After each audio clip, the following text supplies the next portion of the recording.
Hello everyone, எல்லாருக்கும் வணக்கம்.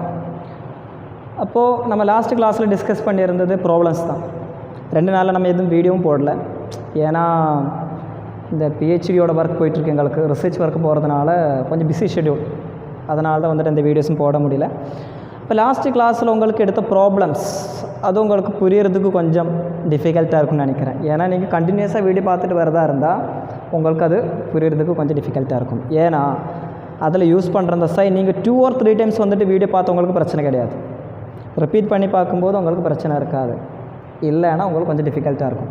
அப்போ அந்த ப்ராப்ளத்தில் அந்த டிஃபிகல்ட்டி வராமல் இருக்கிறதுக்கு இந்த மெத்தட் நீங்கள் கரெக்டாக யூஸ் பண்ணிட்டீங்கன்னா கண்டிப்பாக உங்களுக்கு அந்த மிரர்னு சொல்கிற டாப்பிக்கே இந்த விஷயம் உங்களுக்கு தெரிஞ்சுன்னா ஓகே. இப்போ சரி, அப்போ அந்த விஷயத்துக்கு நமக்கு போகலாம். சரிங்களா?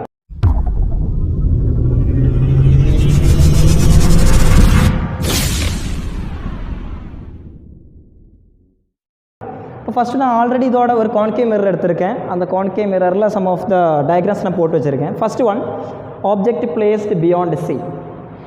பியாண்ட் சியில் வச்சா, சிக்கு பின்னாடி வச்சா நமக்கு கிடைக்கிற இமேஜ் ரியல் அண்ட் இன்வெர்டட், அதில் ப்ரொடியூஸ் ஆகிற இமேஜ் டிமினிஷ்டு இமேஜ். ஓகே, இப்போ நான் ஒரு வார்த்தை சொல்கிறேன், கவனிச்சுக்கோங்க. டிமினிஷ்ட் அப்படின்னு சொன்னால் மேக்னிஃபிகேஷன் கண்டிப்பாக நமக்கு லெஸ் தேன் 1 இருக்கும். நல்லா கவனிங்க. டிமினிஷ்ட் அப்படின்னு சொல்கிற வார்த்தை இருந்துச்சுன்னா மேக்னிஃபிகேஷன் கண்டிப்பாக 1க்கு கீழே இருக்கும். அப்படின்னா நமக்கு கிடைக்கிற இமேஜ் சின்னதாக இருக்கும்னு அர்த்தம். எப்படி இருக்கும்? நமக்கு சின்னதாக இருக்கும். என்லார்ஜ் அப்படி இருந்துச்சுன்னா மேக்னிஃபிகேஷன் கண்டிப்பாக நமக்கு கிரேட்டர் தேன் 1 இருக்கும். டிமினிஷ்ட் அப்படின்னா மேக்னிஃபிகேஷன் கண்டிப்பாக லெஸ் தேன் 1 இருக்கும். என்லார்ஜ் அப்படின்னா மேக்னிஃபிகேஷன் கண்டிப்பாக கிரேட்டர் தேன் 1 இருக்கும். இந்த விஷயம் ஞாபகத்தில் வச்சுக்கோங்க. ஓகே, பாருங்கள். இப்போ ஃபஸ்ட்டு நான் உங்களுக்கு சொல்லியிருக்கிற case object placed beyond C. சிக்கு பின்னாடி வச்சுருக்கேன்னா நமக்கு ஃபஸ்ட்டு நான் என்ன பண்ண போகிறேன், நீங்கள் இதெல்லாம் கரெக்டாக நீங்கள் ஃபாலோ பண்ணியிருக்கணும். ஓகே, பாருங்கள். ஃபஸ்ட்டு நான் என்ன பண்ண போகிறேன்னா உங்களுக்கு சைன் கன்வென்ஷன் சொல்லி கொடுத்துருக்கேன்ல, இதான் போலோட பாயிண்ட் நான் மார்க் பண்ணுறேன். இதான் நமக்கு இருக்கிற போலோட பாயிண்ட். ஆப்ஜெக்ட் இங்கே தானே வச்சுருக்கோம். ஃபஸ்ட்டு நம்ம என்ன பண்ணணும், ஆப்ஜெக்ட்டை மார்க் பண்ணணும். ஆப்ஜெக்ட் டிஸ்டன்ஸ் லெஃப்ட் சைடில் இருக்குது, அதனால் -u அப்படின்னு எடுப்போம். அது மாதிரி இமேஜ் ப்ரொடியூஸ் ஆகிருக்கிறது இந்த இடத்துல. அப்போ இந்த பாயிண்ட்டை நம்ம என்ன சொல்கிறோம், லெஃப்ட் சைடில் தான் -v. ஃபோக்கஸ் இதில் கண்டிப்பாக நமக்கு என்ன -f தான். ஏன்னா கான்கேவ் மிரர் லெஃப்ட் சைடில் ஃபோக்கஸ் இருக்குது, அதனால் ஃபோக்கல் லென்த் மைனஸ். லெஃப்ட் சைடில் ஆப்ஜெக்ட் இருக்கிறதுனால -u, லெஃப்ட் சைடில் இமேஜ் ப்ரொடியூஸ் ஆகிறதுனால -v. ஓகேங்களா? இப்போ பாருங்கள், நான் அதோட மேக்னிஃபிகேஷன் எழுத போகிறேன். Magnification m = -v/u. இதான ஃபார்முலா. இப்போ உங்களுக்கு இந்த ரிலேஷன் மட்டும் உங்களுக்கு தெரிஞ்சுன்னா கண்டிப்பாக உங்களுக்கு கிடைக்க வேண்டிய ஆப்ஜெக்ட்டுக்கு ஆன்சர் மைனஸில் தான் வரணும். கண்டிப்பாக இந்த மாதிரி ஒரு கேஸ் இருந்துச்சுன்னா கிடைக்க வேண்டிய ஆன்சர் வந்துட்டு எப்படி இருக்கும், நமக்கு மைனஸில் தான் வரணும். ஒரு வேளை உங்களுக்கு கொஸ்டின் சொல்லியிருக்கான், ஃபோக்கல் லென்த்து கொடுத்துருக்கான். கவனிங்க, உங்களுக்கு கொஸ்டின் என்ன சொல்லியிருக்கான், ஃபோக்கல் லென்த்து 10 சென்டிமீட்டர் அப்படின்னு கொடுத்துருக்கான். அப்போ நமக்கு கர்வேச்சர் என்னவாக இருக்கும், கர்வேச்சரோட பாயிண்ட்டு 20 சென்டிமீட்டராக இருக்கும். அப்போ உங்களுக்கு ஆப்ஜெக்ட் கண்டிப்பாக 20க்கு மேலே வச்சுருக்கணும். 20க்கு மேலே இருந்தால் தான் பியாண்ட் சி. அப்போ உங்களுக்கு கிடைக்க வேண்டிய ஆன்சர் கண்டிப்பாக எப்படி இருக்கும், 10க்கும் 20க்கும் நடுவில். புரியுதுங்களா? என்ன சொன்னேன், அப்புறமா சொல்கிறேன் என்னென்னு. எஃப் வந்துட்டு 10, அப்போ ரேடியஸ் ஆஃப் கர்வேச்சர் வந்துட்டு நமக்கு என்ன 20. அப்போது சிக்கு பின்னாடி தான் கண்டிப்பாக வச்சுருக்குன்னு சொன்னேன் இந்த கேஸில். அப்போ யூ வந்துட்டு நமக்கு என்ன இருக்குது, ரேடியஸ் ஆஃப் கர்வேச்சரை விட அதிகமாக இருக்குது. அதிகமாக இருந்துச்சுன்னா வி கண்டிப்பாக எங்கே வரணும், வி கண்டிப்பாக இதை வச்சுட்டு சொல்கிறதா இருந்துச்சுன்னா வி கண்டிப்பாக 20க்கு கீழேயும் அது மாதிரியே 10க்கு மேலேயும் இருக்கணும். அப்படின்னா இதுக்கு 2க்கும் நடுவில். சரிங்களா? இப்போது நம்ம ஒரு கொஸ்டின் பார்த்ததும் எந்த பொசிஷனில் அது வருதுன்னு இருக்கிறத அனலைஸ் பண்ணணும். அதுக்கப்புறம் எந்த இடத்துல ஆன்சர் வரும்னு இருக்கிறது நமக்கு தெரிஞ்சிருக்கணும். சும்மா நம்ம பாட்டுக்கு அப்படியே ப்ராப்ளம் சால்வ் பண்ணிவிட்டு அப்படியே போயிடக்கூடாது. போட்டிருக்கிறது கரெக்டாக அப்படின்னு இருக்கிறது நமக்கு தெரியணும்னா இது நீங்கள் கண்டிப்பாக ஃபாலோ பண்ணியிருக்கணும். அதுக்கு தான் இந்த ரே டயக்ராம்ஸ். புரியுதுங்களா? இப்போ எல்லாமே லெஃப்ட் சைடில் வந்ததுனால நமக்கு கிடைக்க வேண்டிய ஆன்சர் வந்து நெகட்டிவ் இருக்கும். இப்போ நான் என்ன சொல்ல போகிறேன்னா மேக்னிஃபிகேஷன். கண்டிப்பாக மேக்னிஃபிகேஷனில் தான் உங்களுக்கு கன்ஃபியூஷன் இருக்குன்னு எனக்கு தெரியும். Magnification m is equal to minus of v by u. ஓகேங்களா? இப்போ இங்கே ப்ரொடியூஸ் ஆகிருக்கிற ஆப்ஜெக்ட் டிஸ்டன்ஸ் எங்கே இருக்குது? லெஃப்ட் சைடில். நான் அந்த ரிலேஷன் அப்படி எழுதுறேன் பாருங்கள். தெரியுதுல்ல இந்த இடம்? m equal to minus of வியோட வேல்யூ என்ன? v வந்துட்டு நமக்கு லெஃப்ட் சைடில் தானே இருக்கா? அப்போ மைனஸ் v டிவைடட் பை யூவும் லெஃப்ட் சைடில் தானே இருக்குது, மைனஸ் u. அப்போது வியும் ஒரு நெகட்டிவ் கேன்சல் ஆச்சுன்னா நமக்கு வெளியில் ஒரு நெகட்டிவ் இருக்குது. மேக்னிஃபிகேஷன் நெகட்டிவ் இருக்குது. மேக்னிஃபிகேஷன் நெகட்டிவில் வரும். எந்த மிரரில்? கான்கேவ் மிரரில். கவனமாக இருங்க, கான்கேவ் மிரரில் மேக்னிஃபிகேஷன் நெகட்டிவ் வரும். அது மாதிரி இதில் ப்ரொடியூஸ் ஆகிருக்கிற இமேஜ் டிமினிஷ்டா, சின்னதான இருக்கும். நீங்கள் எப்படி சால்வ் பண்ணாலும் அந்த வேல்யூ 1 விட சின்னதாக தான் இருக்கும். அப்போது magnification negative and less than 1. நல்ல கவனமாக இருக்கணும். எதில்? கான்கேவ் மிரரில். ஏன் லெஸ் தேன் 1 இருந்துச்சு? நம்ம உங்கள்கிட்ட சொல்லும்போது லெஸ் தேன் 1 இருக்குது, அது என்ன மிரர்? அப்போ நமக்கு உடனே சொல்லலாம் கான்கேவ் மிரர். அது எந்த கேஸ்? கான்கேவ் மிரரில் வந்து நமக்கு என்ன சொல்லலாம்? Object placed beyond C. என்னோடய ஸ்டூடெண்ட்ஸ் எல்லாம் வந்துட்டு மேக்னிஃபிகேஷன் சொன்னாலே உடனே ஆன்சர் சொல்லுவாங்க. ஏன்னா இந்த ப்ராக்டிஸ் அவங்களுக்கு இருக்குது. ஓகேங்களா? பட் அதே மாதிரி சொல்லுங்கள். இதுக்கு பாருங்கள், வீடியோ பாஸ் பண்ணிவிட்டு அதே மாதிரி இதுக்கும் நீங்கள் எழுதுங்க. ஓகே, எல்லோரும் பாஸ் பண்ணிட்டீங்களா? பாருங்கள். சரி, என்ன நீங்கள் போட்டிருக்கிறது கரெக்டாக செக் பண்ணலாமா? இப்போ போலில் நான் மார்க் பண்ணுறேன். இதான் நமக்கு இருக்கிற pole. First one object distance mark பண்ணிட்டா என்ன? Minus u. Image distance mark பண்ணிட்டா என்ன? Minus v. இப்போ என்ன சொல்ல போகிறேன்? நமக்கு கண்டிப்பாக இதில் சீல வச்சா கிடைக்க வேண்டிய ஆன்சரும் சீல தான்.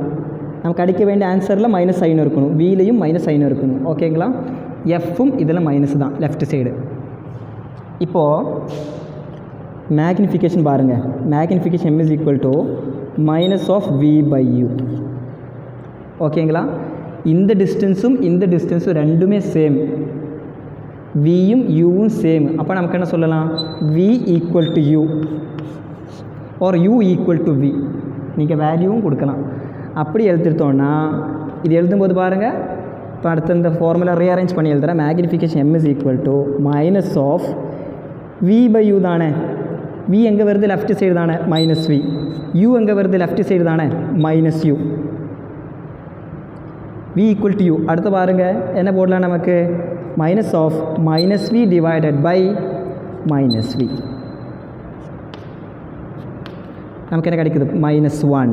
அப்போது இந்த கேஸில் அப்போ உங்கள்கிட்ட என்ன சொல்கிறான்? நெகட்டிவ் 1 இருக்குது, அது என்ன மிரர்? Concave mirror. என்ன case? Object placed at C அப்படின்னு உங்களுக்கு சொல்ல தெரிஞ்சிருக்கணும். அது எப்படி உங்களால் சொல்ல முடியும்? இது உங்களுக்கு கண்டிப்பாக மேக்னிஃபிகேஷன் உங்களுக்கு கண்டிப்பாக தெரியும். அப்போ மேக்னிஃபிகேஷன் சொன்னால் ஆப்ஜெக்ட் டிஸ்டன்ஸும் இமேஜ் டிஸ்டன்ஸும் சேமாக இருக்கும். ஹைட் ஆஃப் தி இமேஜும் ஹைட் ஆஃப் அன் ஆப்ஜெக்ட்டும் சேமாக இருக்கும். இதில் ஹைட்டும் உங்களுக்கு செக் பண்ணலாம். இதில் ஹைட்டு வேணால் உங்களுக்கு செக் பண்ணலாம். இது மேலே இருக்குது, இது கீழே இருக்குது. அப்போ கீழே இருக்கிறதுக்கு நெகட்டிவ் வரும். கண்டிப்பாக நமக்கு நெகட்டிவ் வேல்யூ வருது. ஓகேங்களா? நீங்கள் எப்படி போட்டாலும் உங்களுக்கு ஆன்சர் வரும். சரி, இனி வேணும்னா இது கூட ட்ரை பண்ணி பார்க்கலாம். நீங்கள் ஒன்று ட்ரை பண்ணி பாருங்கள். ஓகேங்களா? சரி, இப்போ ஃபஸ்ட்டு ஒன் நமக்கு மார்க் பண்ணலாமா? இது என்ன? Minus you. இது என்னப்பா? இது வந்துட்டு மைனஸ் வி. ஓகே, எம்ன்னு சொல்கிறது என்ன? Minus of v by u. ஓகேங்களா? மைனஸ் ஆஃப் வி வந்துட்டு நமக்கு எப்படி இருக்குது? மைனஸ் வியாக இருக்கா? யூ வந்துட்டு எப்படி இருக்குது? மைனஸ் யூவாக இருக்கா? அப்போ கிடைக்க வேண்டியது நமக்கு என்ன இருக்குது? நெகட்டிவ். இப்போ மேக்னிஃபிகேஷன் செக் பண்ணுறோம். எப்படி இருக்குது? என்லார்ஜ் அந்த கண்டிப்பாக எப்படி இருக்கும்?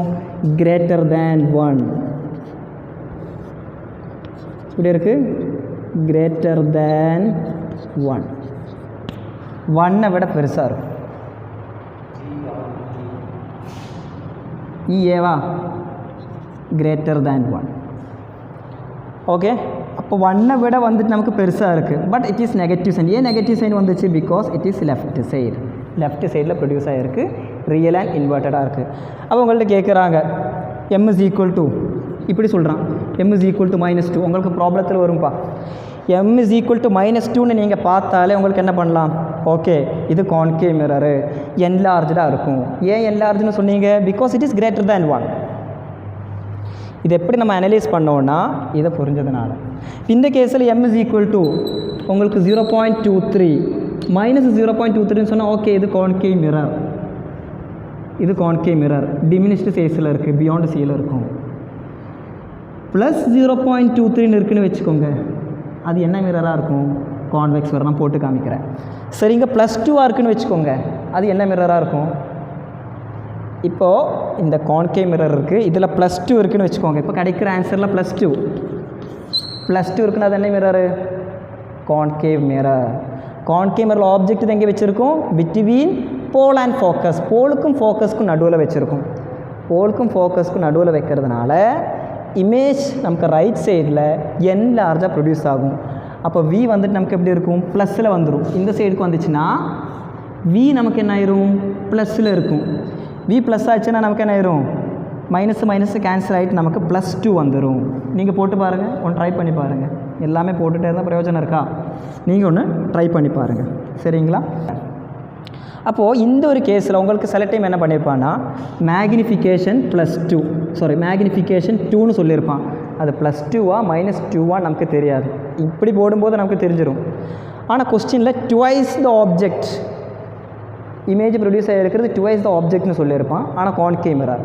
அப்போ அந்த மாதிரி கேஸ் வரும்போது நீங்கள் என்ன பண்ணியிருக்கணும்னா m is equal to +2வும் வச்சு m is equal to -2வையும் எடுத்துகிட்டு நீங்கள் ப்ராப்ளம் போட்டிருக்கணும்.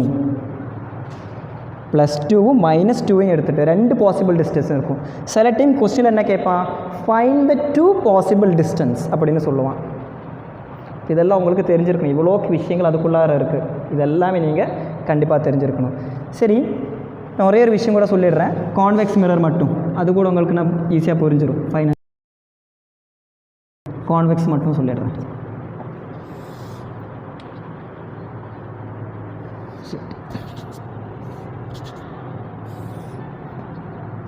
போல் ஃபோக்கஸ் கர்வேச்சர். இப்போ ஆப்ஜெக்ட் இந்த இடத்துல ப்ளேஸ் பண்ணுறோம், லைட்டரை பேரலாக போகும், away from the focus reflect ஆகும். the next one போல் வழியாக வருது, ரிஃப்ளெக்ட் ஆகுது.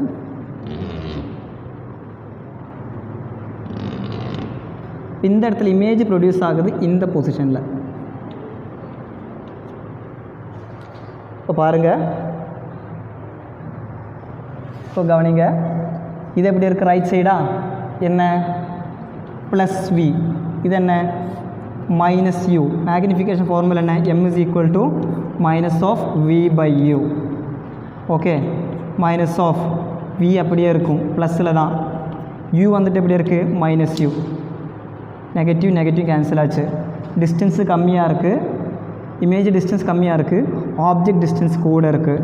கிடைக்கிற ஆன்சர் கண்டிப்பாக நமக்கு ப்ளஸ். அது மாதிரியே டிமினிஷ்டாக இருக்குன்னா <1 the magnification. இந்த விஷயம் உங்களுக்கு தெரிஞ்சுன்னா மிரர் ப்ராப்ளத்தில் உங்களுக்கு தப்பே வர்றதுக்கு வாய்ப்பு இல்லை. ஒன்றில் டவுட் இருந்துச்சுன்னா திருப்பியும் ஃபஸ்ட்லேருந்து ரிவைண்ட் பண்ணிவிட்டு பாருங்கள். புரியலைன்னா கீழே என்னோட நம்பர் இருக்கும். அது மாதிரி உங்களுக்கு டவுட்டு, சின்ன டவுட்டாக இருந்துச்சுன்னா கமெண்ட் பண்ணுங்கள். சுத்தமாக புரிய மாட்டேங்குதுன்னா என்னை காண்டாக்ட் பண்ணுங்கள். சரிங்களா, ஓகே. சரி, அப்போ இன்றைக்கி இவ்வளோக்கு போதும், இந்த விஷயங்கள் போதும். இதை பேஸ் பண்ணிவிட்டு ஒரு ப்ராப்ளம் நான் போட்டு காமிக்கிறேன். டோட்டல் நமக்கு ஒரு நியர்லி 10 ப்ராப்ளம்ஸ் இருக்கும். 30 ப்ராப்ளம் இருக்குது, இதில் 10 ப்ராப்ளம் போட்டு காமிக்கிறேன். ஓகேங்களா. இப்போ நெக்ஸ்ட் வீடியோ வர வரைக்கும் நன்றி, வணக்கம். உங்களுக்கு வீடியோ பிடிச்சிருந்துச்சுன்னா லைக் பண்ணுங்கள், ஷேர் பண்ணுங்கள், சப்ஸ்கிரைப் பண்ணுங்கள். டவுட் இருந்துச்சுன்னா கீழே கமெண்ட் பாக்ஸில் கமெண்ட் பண்ணால் போதும். ஓகேங்களா.